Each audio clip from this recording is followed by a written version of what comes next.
పక్షులు ఇప్పుడు ఒకరిపైన ఒకరు కత్తులు నూరుకుంటున్నాయా? తెలంగాణను ఏలిన కల్వకుంట్ల కోటలో ఇప్పుడు అంతర్యుద్ధం మొదలైందా? నలుగురు నేతలు, అందరి లక్ష్యం ఒకటే, అదే ముఖ్యమంత్రి పీఠం. అధికారం కోసం సొంత తండ్రిపైనే కూతురు తిరుగుబాటు చేయడం అంటే మామూలు విషయం కాదు. బావమర్దుల మధ్య సాగుతున్న ఈ ప్రచండ యుద్ధంలో చివరికి గెలిచేది ఎవరు? ముక్కలవుతున్న గులాబీ దళం భవిష్యత్ ఏంటి?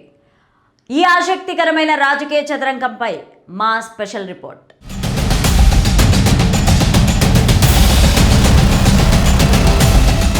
తెలంగాణ రాజకీయ యవనికపై ఒకప్పుడు కల్వకుంట్ల కుటుంబానిది తిరుగులేని ముద్ర. అజేయమైన శక్తిగా కనిపించిన బీఆర్ఎస్ పార్టీ ఇప్పుడు వారసత్వ పోరులో చిక్కుకొని ఉక్కిరిబిక్కిరవుతోంది. ఇది కేవలం ఒక కుటుంబ గొడవ కాదు, ఒక ప్రాంతీయ పార్టీ మనుగడకే పెను సవాలుగా మారింది.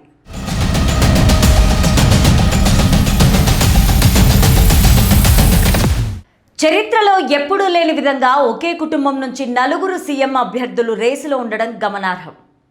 కేసీఆర్ వారసుడిగా తాను మాత్రమే ఉండాలని కేటీఆర్ భావిస్తుంటే, ప్రజాక్షేత్రంలో పట్టున్న తనకు ఆ అవకాశం ఇవ్వాలని హరీష్ రావు వ్యూహాలు పన్నుతున్నాడు. వీరిద్దరి మధ్య సాగుతున్న బావమర్దుల యుద్ధం పార్టీ క్యాడర్ను అయోమయంలో నెట్టేసింది. ఒకే ఇంట్లో 3 రాజ్యాంగాలు నడుస్తున్నాయన్న విమర్శలు ఇప్పుడు నిజమవుతున్నాయి.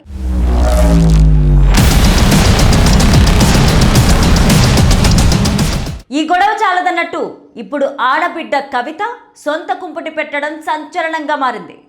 పార్టీలో తనకు ప్రాధాన్యత లేదని, కనీసం ఎమ్మెల్యే టికెట్ కూడా దక్కని పరిస్థితి ఉందని గ్రహించిన ఆమె ఏకంగా తండ్రిపైనే సమరశంఖం పూరించారు. తెలంగాణ జాగృతి వేదికగా తనకంటూ ఒక ప్రత్యేక వర్గాన్ని ఏర్పాటు చేసుకున్న కవిత ఇప్పుడు కేసీఆర్ విధానాలని ఎండగట్టడం రాజకీయ వర్గాల్లో హాట్ టాపిక్ అయింది.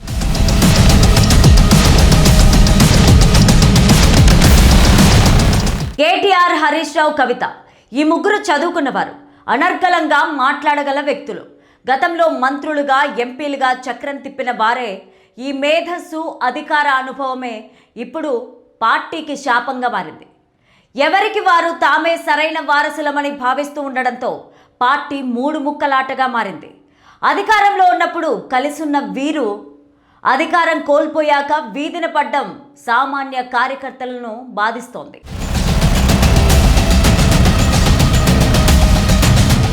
గతంలో ప్రజారాజ్యం, లోక్సత్తా వంటి పార్టీలు భారీ అంచనాలతో వచ్చి నీరుగారిపోయాయి. ఇప్పుడు కవిత పెట్టిన కొత్త పార్టీ పరిస్థితి కూడా అలాగే ఉంటుందా అన్నది అనుమానమే. ఒకవేళ ఒంటరిగా పోరాటంలో ఆమె విఫలమైతే మళ్ళీ బీఆర్ఎస్లో కలుస్తారా, లేక తనకంటూ ప్రత్యేక ఉనికిని చాటుకుంటారా? కేటీఆర్, హరీష్ రావుల మధ్య అగాధం పెరిగితే కవిత ఏ వైపు మొగ్గు చూపుతారో వేచి చూడాలి.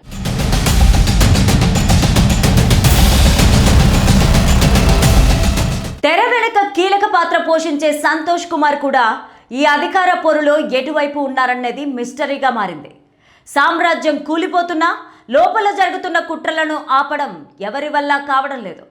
ముఖ్యమంత్రి కుర్చీ కోసం జరుగుతున్న ఈ యుద్ధం కల్వకుంట్ల ఇంటి గుట్టును రచ్చకిడ్చింది.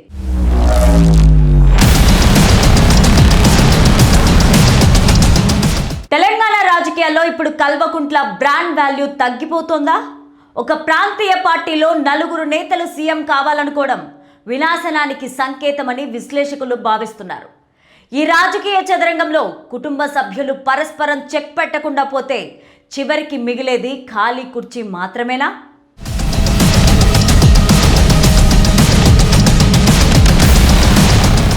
అధికారం అందరినీ కలుపుతుంది, కానీ అదే అధికారం దూరమైతే సొంత రక్తమే శత్రువుగా మారుతుందా?